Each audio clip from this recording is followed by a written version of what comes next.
வணக்கம். இன்றைக்கி ஜானூஸ் கிச்சனில் தக்காளி பருப்பு கடையல் செய்யலாம். காலை நேரத்தில் அவசரத்தில் இதை குக்கரில் ஒரு 3 விசில் வச்சு இறக்கிட்டால் போதும், சீக்கிரம் ரெடி ஆகிடும். நான் அதுக்காக துவரம்பருப்பை 100 கிராம் அளவுக்கு கழுவிட்டு குக்கரில் சேர்த்துக்கிறேன்.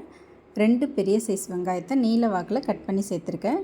5 பச்சை மிளகாய் கீரி போட்டிருக்கேன். 1/4 கிலோ அளவுக்கு தக்காளியை நல்லா பழமான தக்காளியாக பார்த்து கட் பண்ணி போட்டிருக்கேன். 10-15 பல் பூண்டு போட்டிருக்கேன்.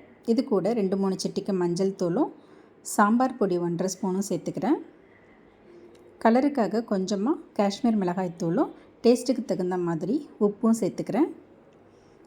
இதெல்லாம் சேர்த்துட்டு இதில் தண்ணி சேர்த்துக்கலாம். நான் 200 ml அளவுக்கு தண்ணி சேர்த்துருக்கேன். தண்ணி சேர்த்து இதை நல்லா கலந்து விட்டுட்டு குக்கரை மூடி மீடியம் ஃப்ளேம்லேயே இருக்கட்டும். ஸ்டவ்வு 3 விசில் வச்சா போதும். இப்போ 3 விசில் ப்ரெஷர்லாம் அடங்கிடுச்சு. குக்கரை திறந்துக்கலாம். பருப்பு தக்காளி எல்லாம் நல்லா வெந்துடுச்சு. இதை இப்போ கரண்டியாலே நல்லா கடைஞ்சி விட்டுக்கலாம். ரொம்ப நைஸாக கடைஞ்சிடாமல் ஒன்றும் பாதியமாக கடைஞ்சி விட்டுக்கலாம். இந்த பூண்டுலாம் கொஞ்சம் முழுசாக தெரியணும். தக்காளியும் அந்த மாதிரி ரொம்ப கூழாக கடைஞ்சிடாமல் கொஞ்சம் தெரிகிற மாதிரி இருந்தால் நல்லாயிருக்கும். அவ்வளோதாங்க. இப்போ இதை தாளிச்சிக்கலாம்.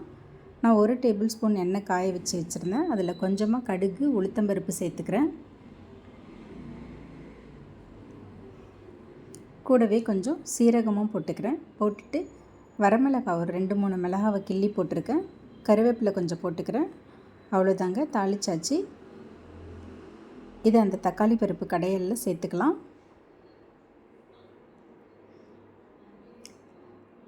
காலை நேரத்தில் அவசரத்தில் இதை சீக்கிரம் செஞ்சு முடிச்சிடலாம். எல்லாத்தையும் கட் பண்ணி குக்கரில் போட்டு 3 விசில் வச்சாலே போதும், சீக்கிரம் ரெடி ஆகிடும். கடைசியாக கொஞ்சமாக கொத்தமல்லி தழை சேர்த்துக்கிறேன். சேர்த்துட்டு 1 நிமிஷம் இதை மீடியம் ஃப்ளேம்லேயே கொதிக்க வச்சுக்கலாம். அவ்வளோதாங்க, தக்காளி பருப்பு கடையல் ரெடி ஆகிடுச்சு. இது கூட ஒரு அப்பளம் தொட்டு சாப்பிட்டா கூட ரொம்ப டேஸ்ட்டாக இருக்கும். இது இட்லி, தோசை, சப்பாத்தி, பூரி எல்லாத்துக்குமே மேட்சிங்கான ஒரு சைட் டிஷ்ஷாகவும் இருக்கும். லஞ்ச் பேக்கிங்க்கு எடுத்துகிட்டு போகிறதுக்கும் ரொம்ப நல்லாயிருக்கும்.